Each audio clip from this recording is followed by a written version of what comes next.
Here's one of the biggest reasons why our coaching program exists. There's a big failure rate in our industry, guys. Now, you may have heard this already from someone else who's in the business or just kind of by and by. You heard about the failure rate in our business. Now, getting a license is one thing, right? All of you guys have passed the exam, you got your license, and that's great. And for many of you, that was a task in and of itself, right? But you got it and you're here. But now the hard part really starts. Real estate is a rewarding but difficult business, and especially so when you're getting started. That's why 75% of the agents who get into business fail in the first year. The National Association of Realtors did a study in 2014, I think it was, and they found that 87% will quit within the 5-year period. Now, I want you to think about that for a second. Really think about that.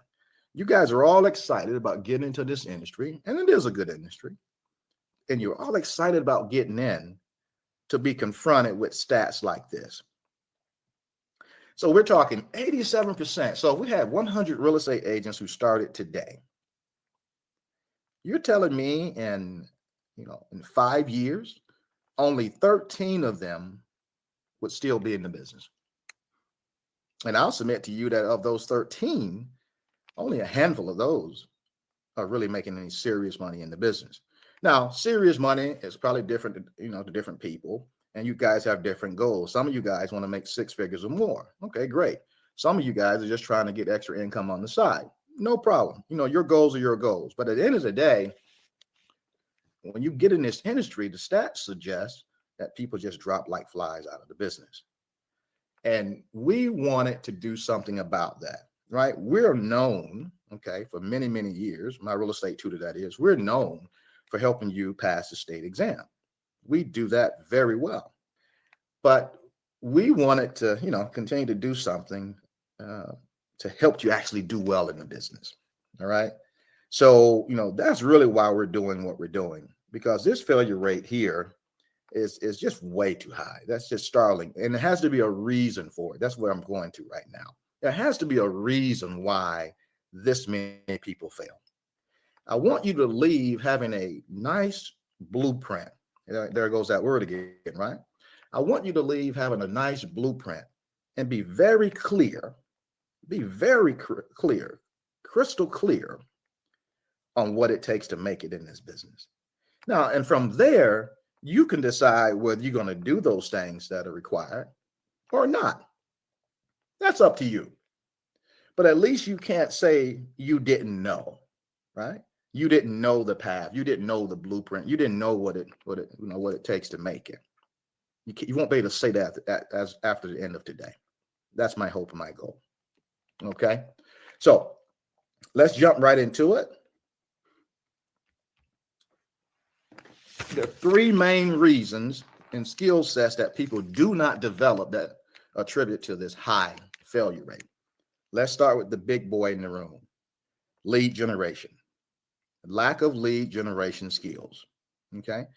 See, most of you guys come from a job where, in most cases, now, if you're in sales, you may have to generate your own leads and things like that. But for the most of you, you come from a job situation where you didn't have to go hunt for, your income. You got paid every week, every 2 weeks, or every month, whatever the case, was or is. And you could count on that. That's not the case in real estate. In real estate, you have to generate leads. And let me put it this simply. If you lack lead generation skills, you need to hurry up and develop them. Because if you cannot generate leads, then you will not make it and you will fail in this business and you will become a part of statistics. I'm going to submit to you that nothing else is going to matter until you figure this skill out. Now, there are other skills necessary for you to ultimately succeed in the business now. But this one is critical. This one is paramount. And until you figure this one out, nothing else is going to matter. Now, you see the lead generation items on your screen here. And we're going to walk through these today. All right. And you've heard of these. I'm sure most of you guys have heard of all of these, but we're going to walk through them. And when we're done, you're going to be able to know pretty clearly which one of these will probably be best in your case to get your business going. All right. And why that is the case. And you'll see what I mean in a little bit here as we break this down. Now, we've all heard of when you get into business, they tell you, go after your sphere of influence. That's the default, instructions that you get. And there's nothing wrong with that. Every one of you should explore and go after your sphere of influence, your family, your friends, your colleagues that you know, et cetera, et cetera. Of course you should go after that. But let me tell you this, that alone will not be enough to sustain your business and make you successful in real estate. And we'll get into that a little further as we move through the presentation here. Now, open houses, you've heard of that, right? Another option to get leads. We'll get into that as well. Door knocking, right? That's an old school method, but it still works. Phone prospecting, making outbound calls. Again, another old school method, but it still works. Highly effective. Postcards, again, old school method, still works.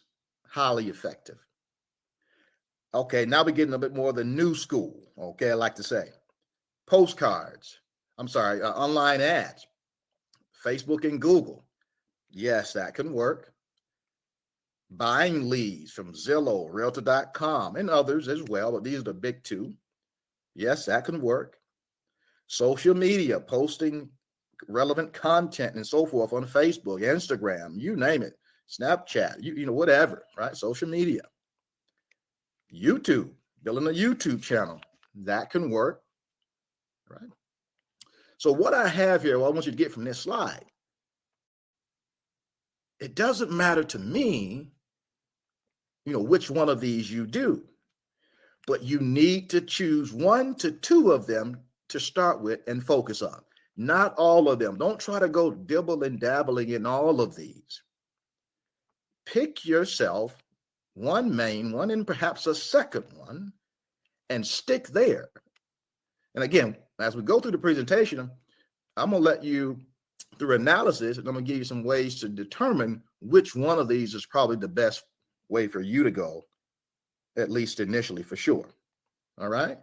Now, you might say, well, Damian, is this an exhaustive list of all the ways to generate leads in the business? No, it's not an exhaustive list. I mean, there are other ways, but let me tell you and save you some time.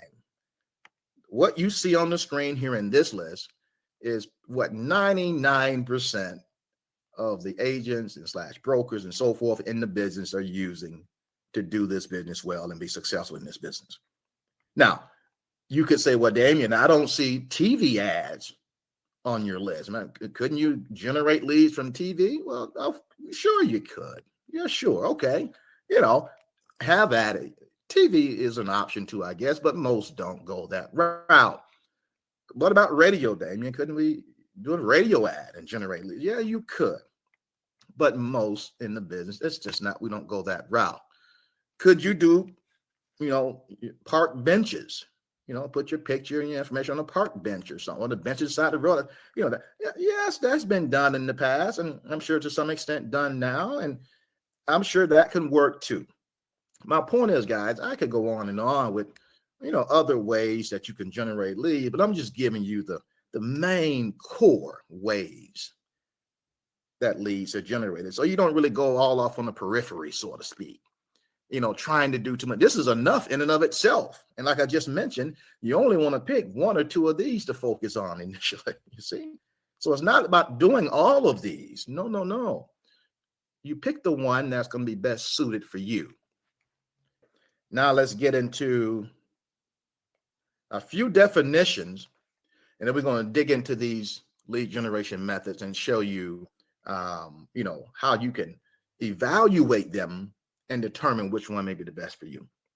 Now, I really want you to pay close attention to these definitions here because they're going to be critical in determining which lead generation method is probably going to work best for you. All right. So these are lead generation characteristics and definitions. Okay.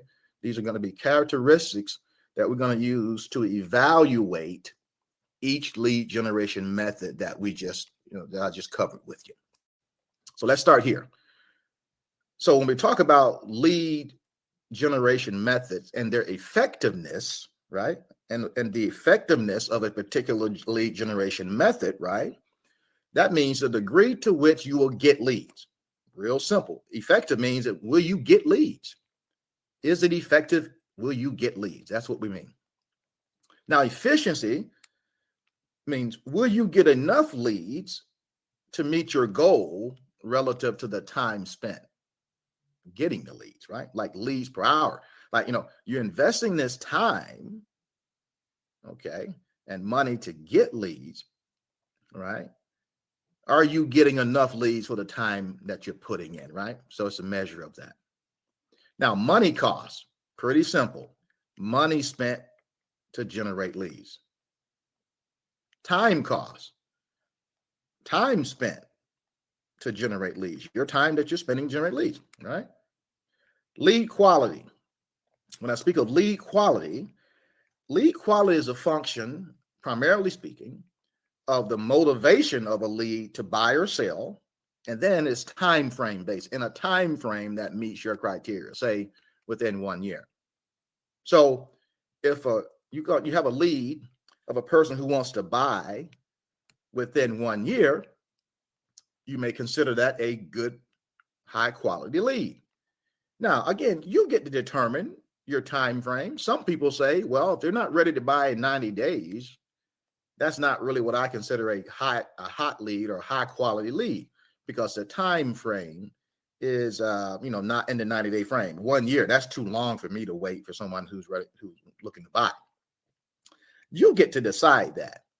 I know personally, if you're looking to buy or sell within a year, that's okay with me, because I'm in it for the long haul. I'm in it, playing the long game. And I would suggest that you guys play the long game as well. Don't be so short-sighted, So, but that's what lead quality is all about. There has to be a motivation, right?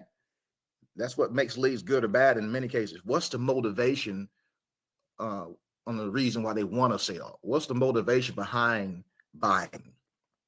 Okay. And then the time frame by which they want to do that. Lead quality. Now, and then lead generation speed. When I speak of that, that's how soon can you expect to start generating leads from that method? How soon can you expect to start generating leads from that method? See, some methods of lead generation, you can get started and you can begin to expect leads to come in sooner than later. See, it's different. Some are a little slower than others. Some are fast. So again, as I go to the next slide here, keep these definitions in your head, and you'll see them again on the next slide. But effectiveness, again, the degree to which you'll even get leads. Is that method effective? Efficiency, for the time spent, are you getting a good quantity of leads? How much are you spending out of pocket money to generate leads? How much time are you putting in to generate leads? What's the lead quality, which is a function of motivation and the time frame? And then how soon can you expect to start generating leads from that method? All right. Now, with that being said, let's jump into my chart here. And guys, this is really, I'm hoping it's really going to be helpful for you here. We're going to walk through this, very, not slow, but we're going to take our time going through this, because this really, when we leave this chart, after I explain it to you, you should have a clear understanding of where you are and maybe what next step you need to do to get your lead generation underway. Now, sphere of influence, that lead generation method, like I said, everyone hears that when they get into the business. And some people like to make you think that that's going to be the end all be all, like that is like the golden egg, so to speak. And it's not, guys. It's very likely that you'll get in the business and none of your friends or family or colleagues are even remotely interested in buying or selling. I mean, that happens all the time. So what do you do then? So don't think that is the main way. Don't get me wrong. Everyone should explore that. And here's why you should explore it. All right. Now let's go across the top here. How effective is your sphere of influence in getting leads? We say low, low effective. Will you get leads?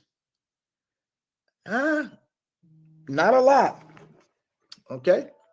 Not a lot. If you want a big lead flow, meaning getting the leads, effectiveness, sphere of influence is not going to be the way to go. Okay. Again, that doesn't mean you shouldn't explore it. Everyone should explore it. I'm just letting you know, though, from an effectiveness standpoint, you're not going to get a whole lot of leads coming from that method. Okay. Now, are there exceptions to the rule? You know, you get into business and you got everybody wanting to buy homes who's in your family and friends. Got a lot of people. I guess there's some exceptions, guy, but we're talking about as a general rule, you're not going to get a lot of leads from that source. What about efficiency? Time put in trying to get leads from that source. Well, it's pretty efficient. I mean, it's highly efficient, just not that effective. You don't have to spend a lot of time because you already have the people's contact information. You know them. They're your friends, your family, your colleagues. I mean, so from an efficiency standpoint, it's not hard trying to, spend a lot of time getting to them. All right. So that, again, time cost, the cost in time, how much time you're spending is pretty low. How much money does that lead generation method cost you? Low to nothing, right?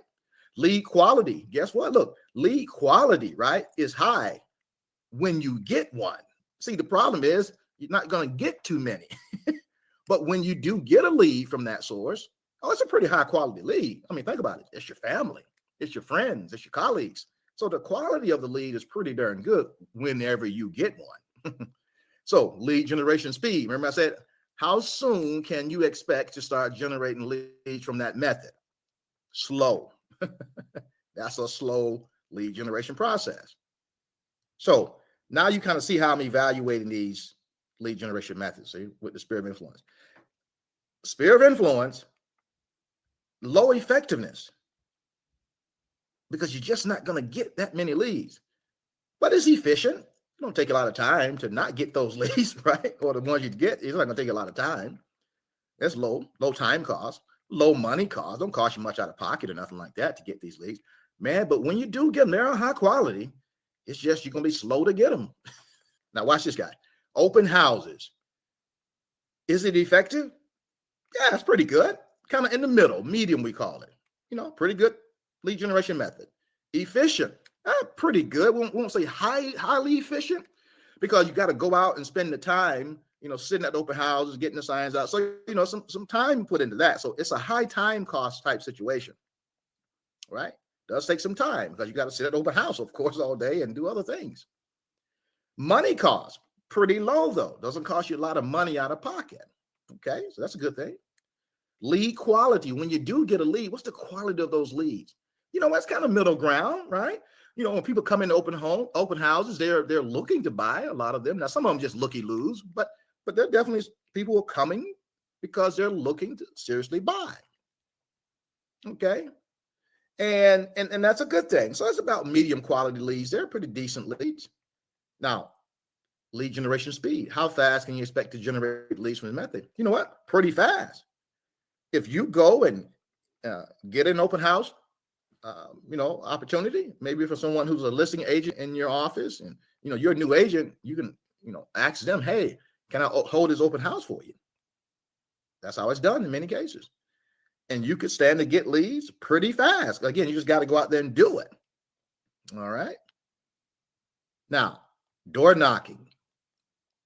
Highly effective, old school method, but highly effective. Not very efficient though, right?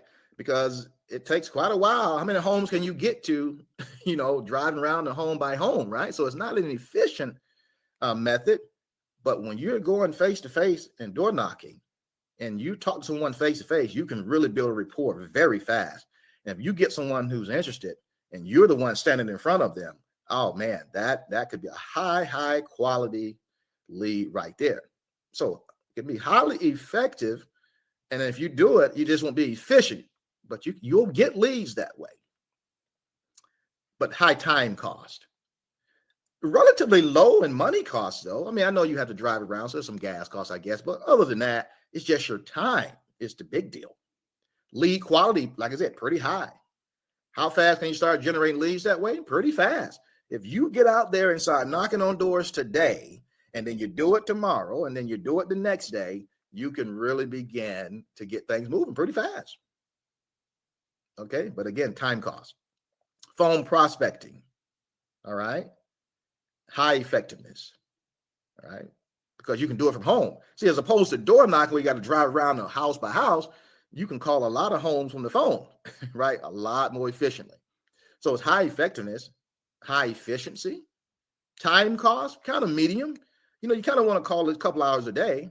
It doesn't take all day, but it's kind of medium there. Money cost, kind of in the middle. Again, takes a little money to do phone prospecting, but you know, lead quality, again, kind of in the middle there with that, and it's fast. You know, you pick up the phone today or tomorrow and get to going, you connect with people now. You don't have to wait on nothing to happen, because with phone prospecting and door knocking, those things, you're making it happen. See, that's the thing about those methods. You're not waiting on anything to happen. You make things happen. Okay. All right. Postcards. Highly effective. Old school method. Highly effective. Don't let matter fool you. Highly effective. And it's highly efficient. Because again, when you do postcards, the way you want to do it, you want to get a company to, you know, design the postcard for you and also do the mail out for you. So, you know, that's how you want to do that. So when people respond to a postcard, oh boy, that's a pretty solid lead right there. So now the thing is, you're waiting on them to respond to you. See, the other method that I just went over, you're making it happen, right? You're going and doing the phone prospecting. You're doing the door knocking. You're going to do the open housing. You're calling on the spirit of influence. So you're making something happen in that sense. With the postcards, you send out the postcards or have someone, a company, send them out for you, like I said, but now you're waiting on them to respond to the postcard. Highly effective, highly efficient, because again, you got somebody sending out the postcards for you. Low time costs, again, pretty low. They're sending the cards for you, mailing them out for you. But here's the kicker with postcards: money, high cost. Postcards is one of the most expensive ways to generate leads. All right. So if you don't have a lot of money, postcards can be a tough method for you. Lead quality, but high, like I said, high lead quality. Because when somebody responds back to you from a postcard, that person is, you know, pretty darn interested. Lead generation speed. How fast can you expect to generate leads from this method? It's pretty slow, because you must mail consistent over a long period of time. Okay, see, that's the thing with postcards. You gotta mail consistently over a long period of time for it to just kind of catch, and it's high cost. But you do get high lead quality. You do get high efficiency from your time, and you get high effectiveness. I hope this is really making sense to you guys. All right. Let's go with online ads. You know, Facebook, Google, so forth. Medium effectiveness, right? I mean, that's pretty solid. High efficiency. Again, it's kind of like postcards to some extent. Once you get it set up, once you get your thing all set up, your ad campaign set up and so forth and so on, then it can kind of run on autopilot. Now you got to check in on it, and monitor it. But I'm just saying, once it's set up, it's kind of set up, and it goes and goes until you need to tweak it. All right. So it can be highly efficient as far as time once you get it set up, just like with postcards. Once you get it all, your creative made, once you get it all sent off to the postcard company, who now is going to mail them for you and so forth. Well, hey, pretty efficient. Time cost, again, kind of medium, right? Not as low as postcards, because you got to kind of monitor a little bit more, even though you got to monitor your postcard effectiveness too, but kind of got to monitor those online ads a little bit more. Money cost, kind of in the middle. Online ad, kind of in the middle. Lead quality, kind of on the lower side. Okay, kind of on the lower side with the online ad. And then lead generation speed, fast. It's fast, yeah. You go set your account up with Facebook or Google, get your ad campaign going, and boom, you can start getting leads. You can start getting leads the same day or next day you set your ad up. Normally it'll take a few days, but you get my point. It's pretty fast. You can have leads popping in real quick. But you got to monitor the campaign and your ad spend so nothing gets out of hand. Next option, buy leads. Okay, again, kind of middle of the road, medium effectiveness, highly efficient, right? Think about that. If you're just going to buy the leads from a company who's generating for you, then there you go. So low time commitment, right? Time cost is low because you're just buying the leads. Now, here's the deal though. As you might imagine, money cost, high money cost. Lead quality, kind of in the middle, kind of in the middle. And lead generation speed, how soon can you expect to get leads from this method? Fast. All you got to do is pay the money. Pay the money and, get set up with your account with Zillow or Realtor.com and whoever you're using. And before you know it, they're going to be sending you leads. So pretty fast. Again, lead quality can be hit or miss with these types of services when you're buying them, but, things get going fast. Social media, Facebook, Meta, Instagram, whoever, LinkedIn, you name it. Medium effectiveness, kind of in the middle in efficiency as well, but it's high time cost. So now I'm just trying to post on social media, engage on social media. And that game involves posting relevant content, right? Relevant posts and so forth and so on, that can engage your audience. So it's a high time cost thing. Money wise, kind of medium. I mean, if you really get into it, you need to, purchase, maybe some graphics and things like that, or use Canva or someone to create your graphics for your post and, other little things like that. But it's medium, probably low on that. Lead quality, again, kind of in the middle there when you do get something. Speed, lead generation speed, it's pretty slow. It's going to be pretty slow. All right. Then finally, YouTube channel. Medium effectiveness, efficiency kind of in the middle as well. But here's the kicker here, the time cost. You're going to try to build a YouTube channel. Can it work? Yes. If you're that type of person, have that type of personality, you're interested in creating a lot of engaging content on YouTube, uploading videos and all of that, well, it's a high time cost thing. All right. Money cost is kind of in the middle as well because, you need a camera and some other things and so forth. Lead quality, kind of in the middle, not bad. Lead generation speed, it's going to be slow. It takes time to build a YouTube channel, all right? Because you got to upload quality content on a consistent basis, all right?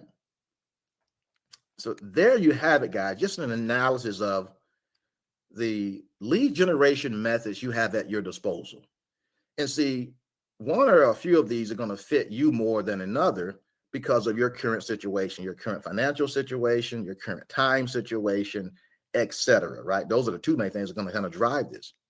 And on that note, let's just jump into the next slide here. I'm going to sum it all up for you here. If you have more time than money, then here are the methods that are probably going to work best for you. If you have more time than money. So I've broken this down for you. These are high time commitment lead generation methods: open houses, door knocking, social media, YouTube channel. So if you have more time than money, one of these or maybe a couple of these may be the route you may need to go. And you can still see on the chart the speed with which you can expect to get it. So, on this chart, if you have more time than money and you want to get leads as probably fast as you can, generally speaking, open houses and door knocking are your way to go because they can get your leads faster, pretty good lead quality in both, low money cost. That's the whole point, right? But you got to put a lot of time in. See, that's the exchange. And they're relatively efficient and effective. There you go.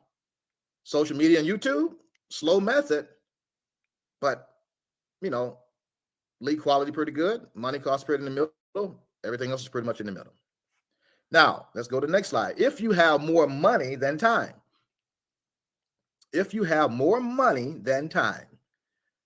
here are two good methods. Postcards, right? Highly effective, very efficient use of your time, all right? Low time cost. But the big thing here is, again, you got money. You got to have the money here. Lead quality, high, but you got to wait, be a little patient to have leads start coming in, all right? And so you must mail consistent over a long period of time. And of course, another one that costs a lot of money to do is buy leads. Again, medium effectiveness, high efficiency, low time though, just high on the money. And that's a fast way to get things going if you have the money to do it. All right. Now, next, if you have a balance of money and time, right? You got some money, you have some time, and so you can put a little bit of both into the game here, right? Here are your options. Phone prospecting, highly effective, highly efficient. Again, you're just making phone calls from the comfort of your home or office, right? So highly efficient. The cost is kind of medium. In time, the cost from a money perspective, kind of in the middle again, and the lead quality is kind of pretty good as well. So that's kind of like, that's that rock solid way of going about it. And you can get things going fast, right? And then online ads. Again, time and money, kind of balance, right? The lead quality a little less, but you can still get things going fast, right? And relatively efficient and effective, right? High efficiency. There you go. So guys, I want you to look through that and find yourself. So if you're already doing something right now, you can probably kind of look back at what you've been doing and say, okay, this makes a lot of sense here. Or if you haven't ever thought about this, now you have a framework to look through to see, okay, I'm in this business, I'm trying to be successful. I have to engage in one or more of these lead generation activities. And I want to stress this, guys. I'm telling you, nothing else is going to matter in your business. For those of you who've been in the business a couple months, 6, 7, 8, 9 months, if you're not making the income that you want right now, or on the path to making it, I can almost guarantee you that you have a lead generation problem. And you probably haven't committed to one or more of these lead generation methods. It's that simple. And if you don't commit to one or more of these lead generation methods, now I don't say all of them, I say like 1 to 2, just focus. If you don't do that, and we're talking outside of the sphere of influence, okay? You can continue to do that, but I'm talking about 1 to 2 more outside of that, because again, that's just the default. If you don't commit to 1 or 2 more of these, it's just not going to happen for you. Your business cards, your pretty business cards, and all the other stuff that you might be doing in your business. But if you're not getting this lead generation skill developed and down, nothing else is going to matter. And this is one of the main reasons. This is one of the main reasons why we have such high failure rates in the business. But I want you to see something here. If you have a marketing and business budget when you get in this business, that's pretty substantial, or you have money to market with and all that, well, good for you. That's great. It's going to be a little easier. But watch this. Even if you don't have a marketing budget, you spend all your money that you had just getting the license, right? Getting your real estate license and passing the exam and paying for the MLS fees and paying for your National Association of Realtor fees, etc., the board fees. Maybe that's exhausted your funds and you find yourself without any funds to really put toward marketing. Well, what I'm showing you here is you're going to have to choose some of those methods that take more time than money. And I gave you some of those. And for those of you who have more money to put in your business right now, well, you could choose to, you have options, right? More options. You could choose to do the ones that take more time anyway and save your money if that's what you want to do. But you have the luxury and the option of going after those things that give you more of your time back, make it more efficient, and use and leverage your money. So there's options for everybody. So there's no reason you can't make it in this business, but you gotta pick 1 or 2 of these things on this list and do it. It's simple as that. And I hope I've made this clear. Now, we're going to move on, guys, as we get to a close here. Now, here's a point I want to drive home. No matter which method you choose, the end game is very similar in what we're trying to, get from each method as far as a lead is concerned. So here are the core lead details that we're really trying to get from a core foundational level. We need a name, right? First and last name of the person. We need a good cell phone number. We need a good email. We need to know whether they're looking to buy or sell. And what zip code are we looking to do that in? Are we looking at a property for sale in this particular zip code? Or are we looking to help someone buy a home in this particular zip code, right? It's just the core. So when you get this information, you have a lead. You have the name, the phone, the email, whether looking to buy or sell, and where, the zip code. You have that, you have the core lead details. So all the methods, right? We either trying to get that information from them when they contact us, or we already have the information in some of the methods and we make contact with them initially, right? But at the end of the day, a lead consists of this core information: the name, phone, email, looking to buy or sell, and where in terms of a particular zip code. All right. So that's important for you to know. The question becomes, some of the lead generation methods, you do a thing and then you have to wait on a response from the lead, to get a lead. You have to wait from a response from the person, right? From the prospect. You got to wait and hope somebody calls you. Some of the methods are more proactive. So for example, door knocking, you're going out. You have the address and the name and so forth, and you're just going out and making it happen. Phone prospecting, you have the name, the phone, the email, etc., and you're just making the call. See, some are more proactive type lead generation methods, and some are more, well, let me wait until they contact me, right? At the end of the day, this is the information that you really need and want. Okay. Where does this all lead? Here's the golden egg. If there's a golden egg, guys, remember I kind of mentioned that before. If there is a golden egg in this business, it's the referral business. See, referrals are the name of the game. They're the best lead source for long-term success. You build your business on referrals, and then you have yourself something. But look, when you first get into the business, right? Obviously, you don't have referrals. You have to build up to that. That's why you have to go through lead generation first to begin to, get prospects, get clients, generate income, and then 2 years, 3 years, 4 years, 5 years of doing that, you begin to get these referrals coming back your way from your existing clients. And that's when it gets really nice. But you don't get there until you get through the lead generation process and begin to build that. This thing has to be built. But boy, when it's built, you have the best leads around. Because when someone refers you someone as a lead, that's the lowest lead in terms of time cost, right? When it comes to time cost of a lead, oh, wow, they just referred them to you. Low time cost, right? Lowest lead cost in terms of money, right? I mean, hey, they referred them to you. No money needed. You're talking about quality of a lead in that situation, high quality, right?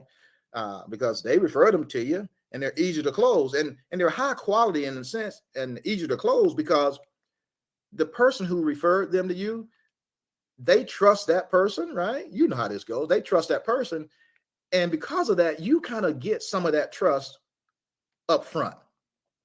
Now, if you mess it up, you can mess it up how you do what you do, but you get the benefit of the doubt because of the person who they referred you, who referred from, right? The person that they have trust in referred them to you, so you get that benefit of transferred trust.